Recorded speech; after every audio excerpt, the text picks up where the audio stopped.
that was a nice little I welcome. mean, come on. I wish that for everybody to be introduced with that much love and regard. Hey, friend. Hi. How are you? I'm really, really well. I'm focused. Good. We're going to talk a little bit about that. It's so wonderful to be in the room with all of you. My name is Tulaine Montgomery, and as Katie said, I'm the CEO of New Profit, which is a venture philanthropy which gets the privilege of partnering with incredible social impact leaders. And Caitlin and I are here today to talk about how we can collectively get better at navigating complexity with the goal of systems change. Caitlin is Vice President of Sustainability at Whole Foods. And her bio is extensive. You heard some of it in the introduction. We're going to get into the meat of the conversation, though, if that's all right. So one of the things that is true, we heard in one of the earlier remarks that many of us in this room are feeling a range of emotions, and that there is a collective sense of, there's some anxiety, there's some fear, there's some anger. These are all legitimate, rational responses to a very complex season. But one of the things that I hold, and Caitlin, we share this, is an unshakable belief in the attainability of the change that we seek and long for. Now, I don't believe it because I am naive. I'm not, actually. I have deep relationship with how hard the work is and how real the struggle can be, but it's because I have a really deep hope. And Caitlin and I were talking a bit backstage and talking a little bit about hope. Hope gets a bad rap, particularly in a room full of highly educated people, right? Sometimes we get trained in our institutions of learning that hope is for those who haven't done enough research. But I want to just offer something that I use to define hope, and then we're going to talk a little bit about how that plays out, Caitlin, in your work. So there's somebody who I came across on social media. I know nothing about this person. If they have behavior that is not so good outside of this quote, I take no responsibility for it. Nowadays, But the person goes by Crow's Fault on social media. And this person says, people speak of hope as if it is this delicate, ephemeral thing made of whispers and spiders' webs. But it's not. Hope has dirt on her face, blood on her knuckles, the grit of the cobblestones in her hair, and just spat out a tooth as she rises for another go. So the kind of hope that I'm talking about is that gritty hope that is not afraid to get into the arena and does not equate surprises, disappointment, and upset with failure or an excuse to take the exit ramp. So that's what we're going to talk a little bit about. So when I say that, Caitlin, you have talked to me, I know you to be like-hearted in terms of that kind of focus on hope, and you have talked to me about how food systems are a beautiful example of how, if we can just kind of get over our silos and notice our interconnectedness, that we actually can achieve transformative change. Can you talk a little about an example of that you've seen in the food system space? Yeah, I think the food system is such a beautiful example of this because all of us interact with food, hopefully every day, certainly in this room. You've been no stranger to food today based on all the carts I've seen go through there. And yet, the way that we have approached sustaining the food system or improving or regenerating the food system has been pretty siloized. And I equate this to the concept of a no-smoking section in a restaurant where no one company, no one individual, no one brand is going to win the climate crisis. It's a very strange concept to me when we think about the interconnectivity of the food system and how we all have individual goals and we're putting a box around those efforts and claiming them, staking a flag in them and claiming them as our own, when we know that is really not how these things work, right? We'll talk about it. This is going to be such a juicy conversation, but I'm sure we're going to lean into the multidimensionality of climate and nature. And to put a box or keep it one-dimensional and say, this is our effort, we're working with our supply system, is a very bizarre approach to what those of us who work in the food system in this space know is such an interconnected, multidimensional thing. So that's why I think the food system is such a, it's ripe for this talk about interconnectivity because it's inherent to bringing food from the earth to our plates. Yeah. So that really resonates with me, Caitlin. And can you, oh, there we go. I think it's Einstein who said we can't solve our problems with the same level of thinking that created them, right? And so this work in food systems and the broader work around sustainability is not simply about changing who's in control. It's about changing the whole game, shifting the whole terrain and landscape. And so as somebody who's been in this space for quite some time, I'm sure people are listening to what you're saying and, probably nodding. I see some heads nodding, but it doesn't seem to happen at the pace that our hearts would long for. And so what do you see, Caitlin, as what gets in our way in terms of showing up outside of silos? Why do we not do what we kind of know makes sense? Yeah. So many things. I mean, I'll take one aspect of it. I think we'll talk, I hope, a lot this week as we convene together about moving away from the binary, right? The yes, no, check mentality is going to be really tough, particularly over the next 4 years as things change. Yeah. And so, yeah, I mean, what gets in the way for me is I would call it maybe false summits of this work. Okay. And often we're pressured. I think all of us in this room know the feeling of being pressured towards a specific goal. Okay. A lot of us are working towards goals on behalf of the companies that we work for. And that work is important. But I think we sometimes get in our own way because this work is also hyper complex. Yeah. And there are times when progress against a goal is not necessarily progress against the true North Star. Okay. And so I'll give an example. I think there's a lot of work around net zero. Yes. And net zero is super important, right? As we work to decarbonize, we know greenhouse gas emissions are an essential component that we have to work to measure, reduce, and improve our impact on. But it is not sufficient alone, right? In terms of moving the needle where we know it has to move, particularly in the food system, right? So as we think about what is the true North Star, the true North Star isn't an arbitrary, yay, we've arrived at net zero, right? It's a yes and. So yes and, actually the North Star of this work is around a healthy and resilient climate and nature. And so net zero is one of the ways by which we can achieve it. And this gets back to this idea that the desire to simplify and measure is a really big thing that sometimes stands in our way. And I'm not saying we can move away from rigor. We cannot. Yes. And yet, we also must lean into something a little bit more complex. One individual metric could never measure nature or climate, health, right? Yeah, yeah. And so, yes, and is something that is hard to do. We've been in those meetings. It's really hard to pause and reorient ourselves around true North Stars. But I think that, to me, is something that I see often getting in the way. We can't measure it. How do you, what's a metric for nature? And I know there's so many intelligent people in this room that have an opinion about what the one metric should be. I ask us to pause and say, is there one metric that could truly measure nature?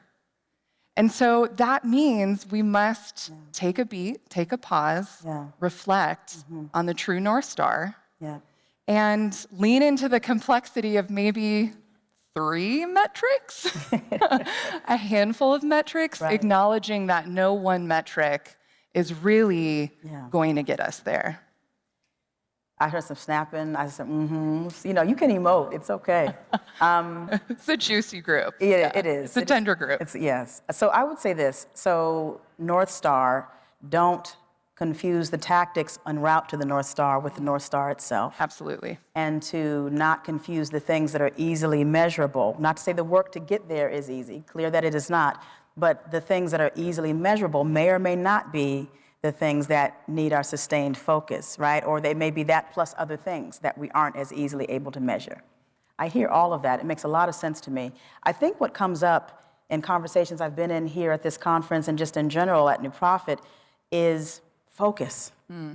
It's really challenging, generally, and particularly now, when we are all flooded with data, with stories that have impacts on us. And not to say all of us are impacted in the same way. We are not, but we are all flooded.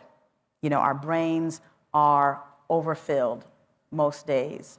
And that's simply true. You know, we're learning about the neuroscience of the impact of the volume of data on just how our brains can operate, what we can retain, and how we can connect dots and be creative.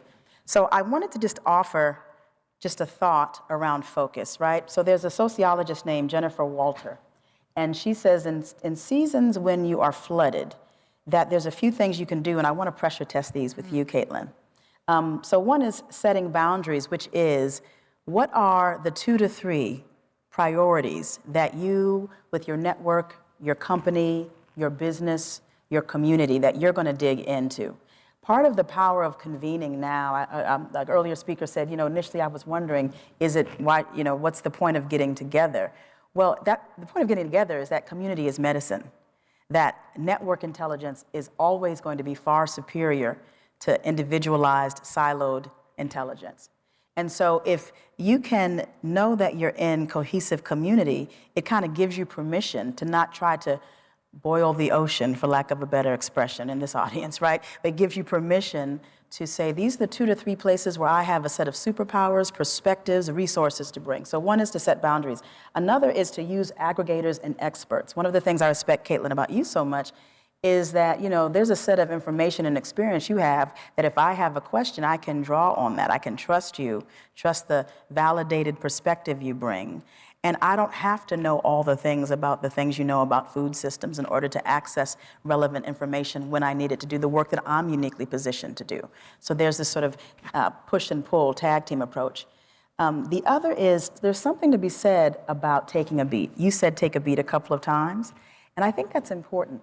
When we are sort of agitated and heightened collectively, as we are, right? The easiest thing to do is to either freeze and be still and disengage, or run, right? And so there's something about waiting 48 hours, if you can, before responding to a policy or a change or a surprise that gives you the chance to step back, remember the North Star, remember who in your community and network might have information that could enable you to have a stronger approach or solution. But if you're just running and running and running and running, the best you can do is maybe what you were already doing, maybe. And even that's not sustainable. So those are just some thoughts that come from like sociologists and people who think about how do us human beings take on seasons like this. I wonder, how does that land with you, and how do you cultivate focus in your work, Caitlin? Yeah, I mean, I think it makes me think a lot about knowing yourself and having grace to recognize, like, no one of us is the superhero here. No. And no one of us has all the answers or all the things. And so taking a moment to reflect on that, surrounding yourself with people who lift you higher, who are, to your point, like really, they have their own superpowers in a way that's super inspiring, where you don't need to shine that way. We don't all need to shine in all the ways, right? So I think, for me, I think a lot about that. I think a lot about what you had talked about, you know, that idea of hope and the grit and what it takes. I think, you know, we are in this place where we have to get really clear, to your point on focus, about what the thing is. Yeah. Let's not hide. Let's not tenderly walk around the 1 or 2 things. How we get to that thing, we might have to meander a little. We might take a different path than it looks, but it's about directional progress towards that thing. And so, often words, we've heard them today, unwavering, unrelenting. I want us to consider what that looks like. Yeah. It doesn't always look like someone stamping their fist and their foot and saying, this is the right way. That is not, in my mind, what I mean when we talk about being unwavering in our belief. It's being really clear on what we're working towards. What is that one or two things that we can hold? And then you know what? We might have to let go of some of the other stuff, or let someone else carry some of the other things too, right? Like, this is not a time to get real caught up on the semantics or how these things come to life. The work is unwavering. It has to be. How it comes to life is going to look a little bit different. So we're in for a journey of resiliency and agility that I feel like folks in sustainability are really well poised for. I think so too. Really well poised for. I think that's right. I mean, I do think that this moment, though it is in many ways difficult, it's something that sustainability as a space and as a movement and as a sector is well poised to move through this time. Yeah. One of the things that Caitlin and I talked about earlier is that all of us in this moment are challenged to be focused on the North Star, as we've said, to be in community and to understand that we can have collective strategy, but to also not confuse our trauma response with our strategy. And what I mean by that is, as we're going through it,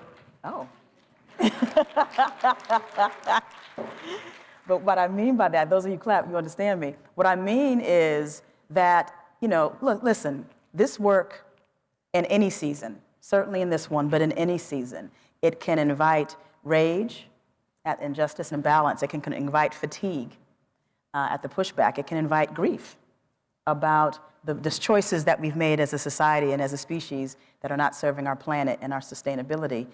And those feelings cannot be bypassed, right? I'm not saying suck it up, keep moving. However, the grief, the rage, the fatigue, they're passengers on the bus. But it is our responsibility, I would say, as leaders in the sustainability movement at this time, to not allow them to take the driver's seat, right? So if you need to rage, have your trusted friend who will not weaponize your anger, right? And rage. Talk to your therapist. If you're in a community, hey, right? If you're in a community of faith, practice whatever it is in that realm. Whatever gives you a space to release and be an honest relationship. You have to know yourself. I don't know if any of us can have a shot at being leaders in this space at this time if we don't pay close attention to who we actually are and what we actually believe. So it's just about time, which is amazing to me, because I feel like I'm just getting started with you, Caitlin, and it's such a privilege to be in this space with all of you. But I would say if there's a takeaway, and I'm going to invite you to also offer any takeaways, that we were made for this moment is one. That focusing on our North Star is absolutely what will help us stay on the right path and not get pulled into paths that aren't even of interest to our agendas and intentions. And to remember that community is medicine. And if you're feeling afraid, if you're feeling tired, if you're feeling unsure, that one of the very best things you can do is find a way to get in community with like-hearted people. You may not always be like-minded, but if you're like-hearted, that actually can take you very far. And that's not naive, that's not cheesy, it's not corny. It's incredibly strategic, and it enables us to unlock our highest, best, highest impact solutions. So those are things that are on my mind. Caitlin, what's on your mind as we prepare? You said it so beautifully. I think about this time, it's going to be really easy to fall into the traps. It's going to be fall into the traps, armoring up. And I invite us to lean into our tenderness in this space. Like, this is a really tricky time, and it's a trap to want to armor up with a sword, I think. Sure. So finding your Tulaines in this world, I'm very lucky to know you and be on this stage with you today. The people that you can be safe to put the armor down, put the sword down, and really lean into the complexity and the tenderness of this, even though this time is going to be triggering. It is triggering. Yeah. It is triggering. Yeah. But we have lean to into be at each our other. best. Do our best to be Yeah. at our best. Thank you all so much for your Yeah. time.